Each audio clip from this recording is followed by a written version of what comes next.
Buonasera a tutti amici telespettatori nel programma di BHTV Ospiti di Antonella, un talk show che punta a conoscere maggiormente i personaggi che fanno la storia del Friuli Venezia Giulia. Assieme a me ospite fisso Daniele D'Amele. Anche questa sera avrò il piacere di avere come ospite un primo cittadino. E parto subito col dirvi che l'argomento di questa sera sarà la città di Trieste.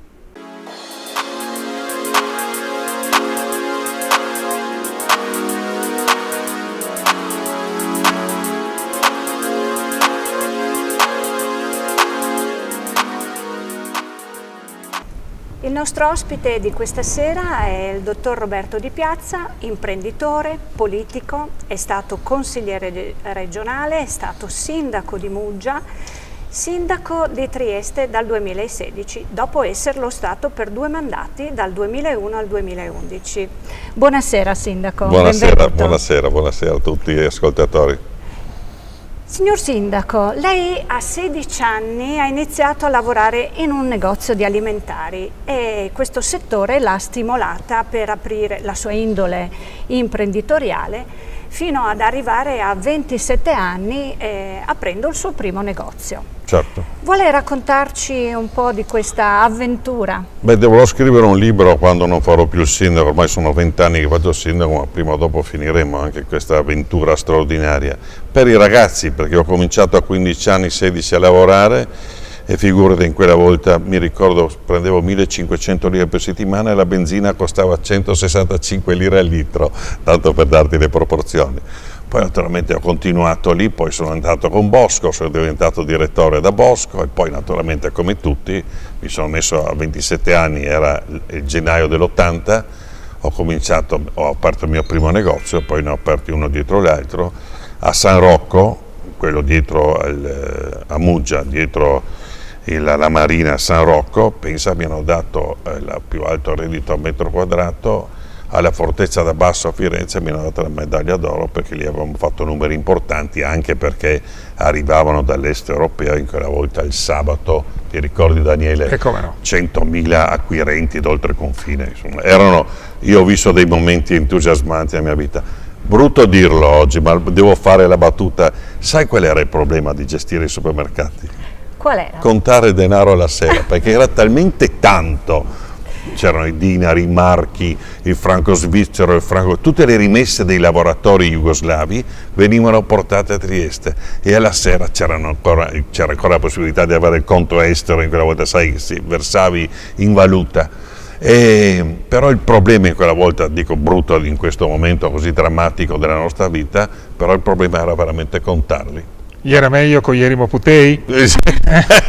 Bravo Daniele, io ho visto dei momenti entusiasmanti con la polizia fuori che regolava l'ingresso del supermercato. Beh, sono stato uno dei primi ad aprire la domenica perché eravamo in una zona turistica con tutte le problematiche legate a questo, perché poi sai sono venute fuori tante polemiche, ma in effetti secondo me è ancora una cosa giusta al servizio. Però questo animo commerciale nel senso più alto e nobile che corretto non è mai venuto meno, nel senso che anche da primo cittadino prima di Muggia e poi di Trieste, terzo mandato di Trieste, poi ci dirà, arriverà un quarto immagino anche, certo. No? Certo, lo diamo per scontato che arriverà il quarto, ma va bene così, bisogna sempre pensare positivo, è giusto che sia così.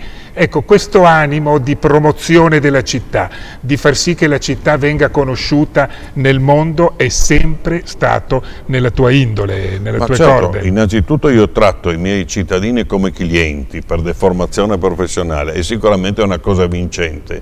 Dire buongiorno è una cosa che è molto simpatica, costa poco e rende molto, uno, e secondo poi bisogna comportarsi sempre all'altezza. Daniele, tu mi conosci da tanti anni, da quando ho incominciato, e io dopo 20 anni da sindaco, sai, il mio orgoglio è quello di non aver mai avuto nessun problema con la giustizia, e sulla mia fedina penale c'è scritto nulla, ed è una delle cose più belle che io posso, quando mi presento, è questa. Dopo naturalmente, come ben sai, abbiamo cambiato di tutto, abbiamo fatto le grandi opere, la grande viabilità da 250 milioni di euro, da 500 miliardi, come vuoi mettere, di vecchie lire. Abbiamo cambiato molto di quella città ed è una soddisfazione, ma la soddisfazione più bella comunque è quella dei cittadini che sai, quando tu vieni con me a Trieste da Piazza Unità a Piazza della Borsa, che è come da qua laggiù, ci mettiamo 20 minuti, insomma, posso confermarlo. Tutti che ti fermano, tutti che ti dicono grazie, ed è la cosa bella per un uomo, insomma. Certo. E quindi questo passaggio da imprenditore alla politica, come l'ha fatto?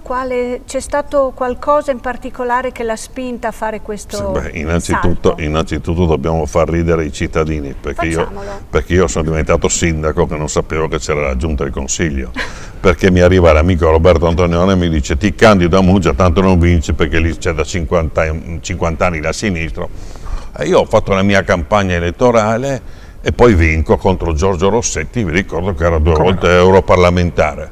E poi ho gestito la cittadina i miei primi 5 anni in maniera imprenditoriale, perché non sapevo far politica, però mi è servita molto, perché dopo mi hanno candidato a Trieste, arrivo dopo Riccardo Illy, 2001, poi fino al 2011, poi vado in regione, che non ho amato quel periodo perché io sono più per fare le cose, e in regione, sai, si fanno le leggi, le chiacchiere, le cose importanti, eccetera, e però io amo invece i miei cantieri, stare con i miei concittadini, un po' anche perché sono innamorato di quella città. Trieste è una città un po' che ti affascina, una bella signora che ti innamori, insomma, questa è mitica quella foto del sindaco di Muggia, allagamento, c'è una signora che non riesce ad arrivare a casa, vedi? Il sindaco la prende in braccio, viene fotografato e filmato che la porta a casa. Eri un po' più giovane, non so se ce la faresti ancora oggi. Ce la farei tranquillamente, però, con una signora però sì. Hai ragione, con la signora sempre. Volevo dirti, era 25 anni fa. Assolutamente. Allora, stavo parlando che tu eri appena nata e che erano 25 anni fa, era una cosa bellissima. Muggia mi è rimasta nel cuore. Adesso sembra strano, no? Ma fra Muggia e Trieste c'è una differenza enorme. Ma incredibile, è incredibile, perché siamo pochi chilometri, eppure sull'Ospo c'era la dogana austriaca, quello che era il pub era la dogana austriaca, dall'altra parte incominciava Venezia, che poi andava giù da Muggia, Isola, Capodistria e giù fino a Dubrovnik, Ragusa, insomma, no? Quindi durante tutti questi mandati, sia a Muggia che a Trieste, che cosa ha imparato dal suo lavoro e cosa continua ad imparare per rimanere al passo con i tempi all'interno del suo ruolo? Beh, la cosa più importante è fare. Quando fai automaticamente impari. Per esempio adesso abbiamo fatto questa variante del Porto Vecchio, sai, dopo Amburgo, dopo Barcellona, dopo Puerto Madero, arriviamo noi con questi 65 ettari sul mare, che poi era la vecchia Maria Teresa d'Austria, fa diventare la città, era il vecchio porto, da 30.000 abitanti la porta a 270.000 abitanti. E allora, per dirti, sono cose fascinose, la storia di quella città, perché poi pensa che appena il 26 ottobre del 54 Trieste ritorna all'Italia, per cui una storia drammatica con la risiera, le foibe, e poi sai il piacere di aver portato veramente una pacificazione. Quando sono arrivato lì, pensa che ho portato i 3 presidenti, Josipovic, Turk e Napolitano, nel 2010, e ho portato nel 2020 il nostro presidente insieme con Borut Pahor, scusatemi, con Borut Pahor, e quando si sono dati la mano sulla foiba di Vasovica, una lacrima mi è venuta fuori, perché sono quei momenti, perché la città era sempre divisa con una storia incredibile. Allora vedere Mattarella che con Borut Pahor si danno la mano, guarda, mi vengono ancora le emozioni, sono quelle cose belle, queste sono le cose che rimangono. E dopo le opere, sai, abbiamo creato talmente tante opportunità, adesso sono arrivati da Amburgo i tedeschi, che naturalmente porteranno anche tante opportunità di lavoro. Stiamo diventando il porto degli ungheresi, dall'altra parte abbiamo il Porto Vecchio, insomma credo che poche città in Italia, ma non l'ho detto io, l'hanno detto altre persone, poche città in Italia sono pronte a partire alla grande come Trieste, Daniele, e questo mi fa piacere dirlo, anche perché abbiamo bisogno di ripartire perché con questa pandemia abbiamo avuto veramente dei colpi veramente mortali. Infatti lo ricordiamo che dal 26 aprile finalmente saremo un po' più liberi di gioire di attività culturali, musei, cinema, e proprio il magazzino 26 di Portovecchio ha già un ricco programma di eventi e di mostre che... Per spiegarlo agli ascoltatori, è lungo 250 metri, largo 40 e ha 38.000 metri quadrati di solai. È più lungo della Chiesa del Vaticano, tanto per chi ci ascolta. All'interno di questo abbiamo inserito, naturalmente con i 33 milioni ha vinto Consuegra, che è un architetto spagnolo di Siviglia e sta portando avanti il Museo del Mare. E poi abbiamo inserito l'immaginario scientifico, le masserizie del magazzino 18, tutti vi ricordate Cristicchi, e poi abbiamo messo il Museo della Bora e tutta una serie di musei che tu arriverai a Trieste e troverai questo museo, e entrerai e troverai di tutto e di più, ma l'immaginario scientifico che è già importante. Oggi era sul giornale che avete visto che sto portando anche l'OGS, l'Osservatorio Geofisico Sperimentale, che sarà una cosa altrettanto importante, e dopo naturalmente tante altre cose. A proposito di giornale, rapporti un po' altalenanti col quotidiano di Trieste Il Piccolo, come sta andando? Beh, adesso le cose sono decisamente cambiate, nel senso che da quando è arrivato il direttore Omar del Messaggero sono completamente cambiate. È ritornata la Roberta Gianni.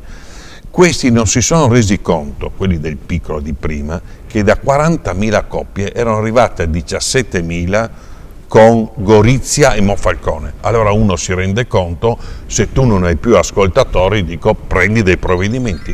Questi tranquilli avanzavano sempre così, risultato un disastro. È arrivata la nuova proprietà e abbiamo visto i cambiamenti che hanno fatto. Con Omar è cambiato letteralmente il giornale. E poi finalmente, Daniele, siamo arrivati alle cose più intelligenti. Io dico una cosa, l'altro dice un'altra, e poi il popolo che valuta chi ha ragione. Invece prima io non venivo neanche mai interpellato, però è da 20 anni che succedeva questo. Difatti ho sempre vinto, cioè paradossale quello che dicono, però ho sempre vinto perché avevo il giornale contro, e tu non vendevi più una coppia. Beh, metti un attimo in riga, no? Cioè, esamina, no? Il motivo perché abbiamo perso questo, abbiamo perso quell'altro. A settembre-ottobre si vota, un po' più tardi, causa il Covid. Forse, non so. Ecco, un po' più tardi, ma settembre-ottobre si voterà per il rinnovo. Allora, è certo, Di Piazza è il candidato sindaco del centrodestra? Questo è certo. La sinistra deve ancora inventare, anche se c'è qualcuno che si dice sarò il candidato, però non ha ancora tolto le riserve. Poi ci sono gli altri soliti candidati, non so, mi ricordo uno senza far nomi, che l'altra volta ha fatto lo 0,40, continua a candidarsi, vabbè, insomma. Parliamo di quelli che un po' più dello 0,40 faranno. Francesco Russo potrebbe essere lui. Lo temi? Guarda, sarebbe la mia quinta campagna elettorale. Ho fatto una contro 2 volte Giorgio Rossetti, contro Federico Paccorini, contro Rosato e contro Cosolini. Ho paura di qualcuno? Non hai paura. Scusatemi, ma non voglio risultare antipatico, ma è un bel confronto. Esponi quello che hai fatto, quello che farai. Ricordiamo che tu hai premiato Francesco Russo da senatore. Certo, l'ho premiato da senatore perché ha portato a casa un risultato straordinario, insieme con la Serracchiani e insieme con la Boschi, perché altrimenti si arrabbiano le altre signore, giustamente, che la Serracchiani aspetta ancora il sigillo, però giustamente l'aveva firmato lui, gli ho dato il sigillo della città, perché quella della sdemanizzazione del Porto Vecchio è stata una grandissima operazione. Adesso sta a me portare avanti questo e credo che lo farò abbastanza bene. Quindi, senza far arrabbiare nessuno, diamo un attimo la linea alla regia e ritorniamo fra poco.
Fai un salto in Sicilia e gustati le prelibatezze della migliore tradizione culinaria dell'isola.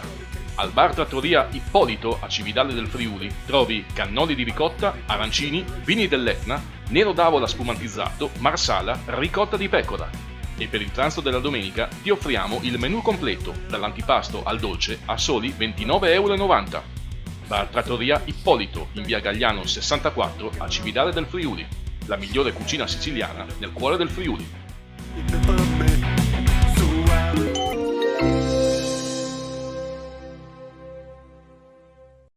Siamo di nuovo in linea col sindaco Roberto Di Piazza della città di Trieste, magnifica città perché ha il privilegio di avere il mare oltre a un sindaco come lei. E io mi sento di chiederle, se non avesse da bambino fatto il sindaco, cosa sognava di diventare? Beh, guarda, io rifarei immediatamente quello che ho fatto con i supermercati, che è stata un'avventura straordinaria, poi avere a che fare con migliaia di persone, parlo di clienti, è stato poi con grandi successi, ti dicevo, commerciali. Quella della medaglia d'oro alla Fortezza di Basso di Firenze è stata una grande gratificazione. E il sindaco, io per esempio non avrei mai fatto il parlamentare, no? Per dirti, perché tutti puntano poi ad arrivare a Roma. Io ho sempre puntato a fare il sindaco della mia città e difatti sono al terzo mandato, che comunque è già un pezzo di storia. Se poi, come diceva Daniele, faccio anche il quarto mandato, sono 25 anni da sindaco, un quarto di secolo da sindaco, non so quanti in Italia, eccetera. E dopo naturalmente il piacere di vivere questa città, è una città multietnica, multireligiosa, con una storia straordinaria, come ti dicevo prima, abbiamo la seconda sinagoga d'Europa, la grande chiesa greca sulle rive, la chiesa serbo-ortodossa, una comunità fantastica. E qual è stata la sorpresa più grande che ha ricevuto dai suoi cittadini? Beh, quella che ricevo ogni giorno, quello che ti dicevo dell'abbraccio della popolazione, che è la cosa più bella, quando cammini per la tua città e che tutti ti dimostrano la loro stima, la loro simpatia, questa è la cosa più bella. Dopo naturalmente ero a pranzo con i 3 presidenti quando abbiamo fatto, insomma non è che ogni giorno capita con 3 presidenti della Repubblica o con altre situazioni, poi ho avuto un rapporto molto interessante anche col presidente Berlusconi, insomma sai, tutte quelle cose simpatiche della vita, sono quelle cose belle, sai, che poi le porteremo in un libro, ma per chi? Proprio per i giovani, perché voglio dire ai giovani che si può ancora fare in questo paese e spesso e volentieri invece Daniele diciamo non si può, invece la parola non si può io la odio, proprio l'ho abolita dal mio linguaggio. Quindi cosa consiglierebbe a un giovane al giorno d'oggi che non ha magari la possibilità di continuare gli studi all'università, quale suggerimento si sente di offrirgli? È molto semplice, bisogna alzarsi la mattina presto e andare a letto la sera tardi, invece l'altro giorno ero in ospedale e mi dicevano che lavorano 5 ore e 45 al giorno, io in 5 ore e 45 al giorno riesco forse a prendere un caffè, allora bisogna ritornare un po' a quello che ci hanno insegnato i nostri nonni e il mio papà, che era uno che si alzava a mezzanotte, che siamo arrivati a Trieste dal Friuli perché portava il latte, che bisogna lavorare tante ore, dalla mattina alla sera, e l'ora è sinonimo di successo. Se invece tu pensi di lavorare 4-5 ore al giorno, allora non vai da nessuna parte, diciamolo in maniera molto chiara. Friuli, originari di Aiello del Friuli, dove è nato Berzot, che vi ha fatto vincere il campionato del mondo nell'82, assolutamente, che giocava con mio padre. Trapiantato dal Friuli a Trieste, cosa è rimasto dentro dell'animo friulano che è stato ben coniugato a Trieste? Guarda Daniele, quando sono entrato in questo palazzetto ti ho detto grazie oggi. Di cosa ti ho detto grazie? Sono arrivato in campagna, guarda, mi emoziono. E quelli che sono nati sul mare amano la vela, Vasco Vascotto che ero con lui l'altro giorno alla Coppa America.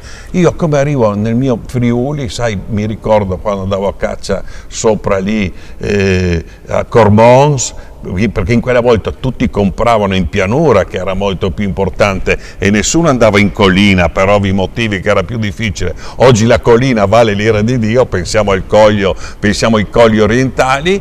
E questa, sai, il Friuli per me è un ritorno a casa, no? Sai, io con i miei ho visto, e io raccoglievo le foglie del gelso per i bacchi da seta, tutte le case avevano i bacchi da seta, pensa, ma non si parla tanto, si parla di 50-55 anni fa, pensa com'è cambiato, cosa è diventata la nostra meravigliosa regione, ma per dirti i bacchi da seta piuttosto che gli animali, non c'era il frigorifero, raccoglievi durante l'arco dell'anno solo quello che ti dava la natura. Oggi guardavo il Tarassaco in friulano, Tarassaco in friulano, Talis. Finito il maiale invernale si andava tutti a Tarassaco perché era un depuratore, no? Allora in primavera, e allora guardavo queste migliaia di piantine che sono già sfiorite ovviamente. Ecco, questo è quello che provo quando vengo nei miei Friuli, e dopo naturalmente quando cammino per le Udine, per altre parti, devo essere sincero, mi prendo anche qualche complimento veramente molto bello dagli amici friulani, insomma, perché sono un po' l'orgoglio dei friulani, essendo sindaco allora non friulano, sindaco di Trieste, che sono quelle cose belle poi di questa competizione fra il Friuli e la Venezia Giulia. Tornando al suo ruolo di sindaco, se avesse un budget extra, come lo spenderebbe? Beh, indubbiamente dobbiamo investire molto sui giovani, credo che è una cosa molto importante, per cui io dico che confrontarsi con i giovani, dare delle opportunità ai giovani, portarli verso una strada che li porta lontano, nel senso che portarli... Sai, quando ero ragazzo io, che andavo in banca, ti confrontavi con il direttore della banca. Oggi, per esempio, se uno va lì, gli chiedono, mi porti la sua denuncia dei redditi, o il 740, chiamalo come vuoi, e questi non ce l'hanno. Noi avevamo il rapporto diretto col direttore della banca, oggi non c'è più, per cui i giovani vanno aiutati. Noi abbiamo fatto veramente in Corso Cavour qualcosa di importante per i giovani, per invitarli a creare, perché c'è ancora spazio per creare nuove aziende. Abbiamo visto anche in Istria quelli che hanno creato una bellissima azienda che oggi è già quotata in borsa, e hanno cominciato con i 12.000 euro che gli aveva data la zia, la nonna, eccetera. Allora, però bisogna farsi venire la voglia di lavorare. Ecco, oggi io parlerei ai giovani parlando del sottoscritto, dicendo, vedete che si può fare, no? Che si può fare, però bisogna anche avere la voglia di combattere e la voglia di arrivare all'obiettivo, e osare sempre, altra cosa che manca un po'. Un po' meno, sì. La differenza fra sogno e realtà si chiama coraggio, questo era il mio motto da sempre, no? Il coraggio di osare. Quindi una sfida per i giovani. Cosa manca a Trieste? Quali, invece di essere succubi di questi, come si chiamano, cervelli in fuga, venite a Trieste, cosa manca a Trieste? Il messaggio che si sente di dare ai giovani intraprendenti? Io credo che con quello che abbiamo messo in piedi manca molto poco. Bisogna avere innanzitutto la voglia di lavorare, questa è la cosa, ricordatevi, più importante, e dopo naturalmente una città che è sul confine orientale e che può veramente espandersi verso est, per cui è quello che stiamo facendo. Tanto per dirti, siamo diventati il primo porto d'Italia, 10.000 treni all'anno, puntiamo a fare 20.000 treni all'anno. Alcune scelte, la chiusura della ferriera e altre cose, porteranno a novità. Abbiamo un incremento incredibile di iscrizioni all'università quest'anno, questo è un altro dato interessante. Abbiamo un'area di ricerca importante, ma quella che è la cosa più importante è che dobbiamo mettere insieme il Friuli e la Venezia Giulia, perché se cresce Trieste cresce il Friuli, se cresce il Friuli cresce Trieste. Il Cervignano, per anni abbiamo investito sull'interporto che non serviva a nulla, tutto un colpo è diventato il retroporto di Trieste. In un attimo quello che sembrava un fallimento è diventata una grande opportunità. Questo dobbiamo fare, e fino all'altro giorno, datemi atto, uno diceva Cervignano, ma cosa serve? Serviva tutte queste cose. Ricordo sempre che Genova, che parliamo di Novi Ligure, ma Novi Ligure non è in Liguria come uno pensa, ma è in Piemonte, bravo, vedi? Ma se chiedevi, a proposito di sfide impossibili, sindaco, torniamo a parlare un po' di quelle cose sfiziose, un po' così. Sindaco di Piazza riceve un invito per la stessa sera a cena, nel rispetto dei protocolli Covid, con pochissime persone. Ti invita Giulio Camber, ti invita Roberto Antonione. Da chi vai? Cosa scegli? Beh, Non puoi metterli insieme. No, non li mettiamo insieme, ma ambedue hanno avuto un percorso importante per la mia città. Con Giulio ho un rapporto bellissimo, con Antonione ho un rapporto altrettanto bello. Due persone diverse. Roberto poi ha avuto un percorso, sapete che era praticamente ministro insieme con Berlusconi, vi ricordo che lui era anche per Forza Italia era coordinatore nazionale, per cui un grandissimo personaggio, che poi è quello che mi ha detto tutti candido, ma tanto non vinci. Con Giulio è una mente. Quando c'era il centrodestra in difficoltà nel 2006, lui inventa la lista di piazza. Questo è Giulio Camber, no? Uno che riesce in quel momento, siamo in difficoltà, probabilmente si perdeva le elezioni contro Rosato, cosa fa Giulio Camber? Inventa la lista di piazza che fa l'11% e vinciamo col 2%. Ma a cena da chi vai? Ma li porterei tutti e due, non credo che nessuno dei due rinuncerebbe a una cena col sindaco. Quindi riusciresti a metterli insieme? Sono convinto di sì. Forse è più facile vincere per la quarta volta che non portarli a cena. Sulla quarta volta, detto fra noi, non dovrei dirlo, sono piuttosto ottimista. Per quanto riguarda Giulio e Antonione, però non è male. A casa mia, davanti a una bella bottiglia, in terrazza, lì ti ricordi, si potrebbe anche pensare di fare. Mi hai lanciato una bella idea. Un'ottima idea. Siamo arrivati al momento della domanda emblematica e di una citazione che si ricollega al cinema, che io amo particolarmente, ed è di Woody Allen, che cita il cinema si ispira alla vita, mentre la vita si ispira alla televisione. Sindaco di Piazza, e a lei che cosa ispira la sua vita? Guarda, se tu parli con mia moglie, gli dice la mattina quando si alza canta. Il dottor Cattin, non un qualsiasi, ma il professor Cattin ha detto che io produco serotonina, ti parla uno che non ha mai fumato neanche uno spinello.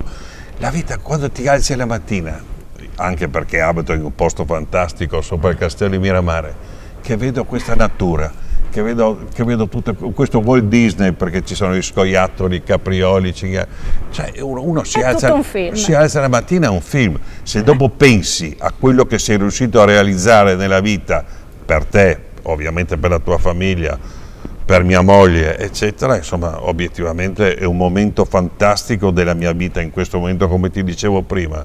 E allora bisogna anche credere a quello che si fa qualche volta e non guardarsi indietro. Io sono già domani mattina, insomma, no? Invece sono quelli che si lamentano sempre di qualcosa. Sai, il triestino è così: se gli asfalti di notte si lamentano perché ti ho tolto il sonno, se asfalti di giorno si lamentano perché c'è il traffico, ditemi quando devo asfaltare, insomma, no? Questo fa parte del carattere dei cittadini. Però c'è stato un momento nella tua vita, sindaco, nel quale hai avuto una tristezza forte, infinita, ed è stato, dobbiamo dirlo, la morte di tua sorella.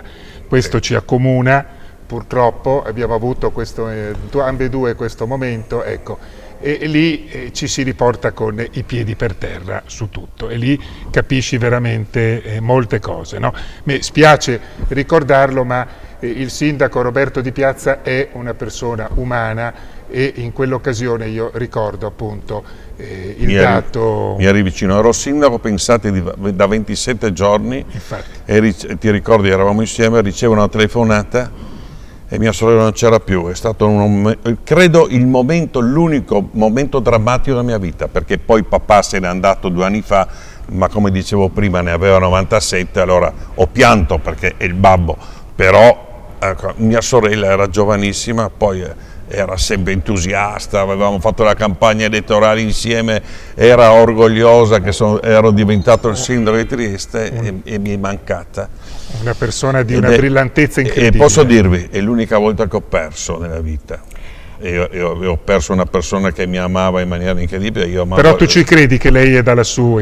Sì, ci credo. E mia moglie dice che c'è questo karma che c'è scritto, ma lei è lassù che mi sta sopra e che mi porta avanti, perché poi ho avuto solo fortuna. Se pensi, stiamo parlando del 2001, insomma, no? Siamo nel 2021, era esattamente 20 anni fa. Grazie di questo momento. E allora vogliamo dedicare questa puntata a questo suo intervento a sua sorella. Alla Luisa, a una persona, una grande Luisa, una donna meravigliosa, straordinaria, con 2 figli. E beh, insomma, è stato veramente, sai, con lei ho passato dei momenti straordinari della mia vita e pensa, sono passati già 20 anni. Bravo. Aveva un sorriso fantastico. Incredibile. Poi lei naturalmente mi risolveva anche un sacco di problemi in azienda, perché quando li ho chiamati ho detto: se vado a fare il sindaco vi occupate voi dell'azienda, non capisci? Ho raccolto la famiglia, il babbo, la mamma, i 2 nipoti e lei, sono stati momenti molto importanti. Grazie Daniela che mi hai ricordato questo momento. Un sorriso per Luisa. Sempre. Sorriso per sempre Luisa. E un bacio lassù. Purtroppo siamo in chiusura, signor Sindaco. Prima di salutarla ringrazio Daniele per aver contribuito alla trasmissione di oggi. Vi ricordiamo che torneremo il prossimo giovedì, sempre alla stessa ora, su BHTV, canale 113, comunque lo vedete in sovraimpressione. Saremo in onda anche online via web sulla pagina del programma e sempre su BHTV. Grazie Sindaco Roberto Di Piazza. Grazie a te, complimenti per la tua professionalità. Grazie e un abbraccio a lei. Carissimo a un amico che conosco da tanti anni, a Daniele D'Amele. Grazie per averci seguito e arrivederci alla prossima puntata per nuove interviste e nuove storie.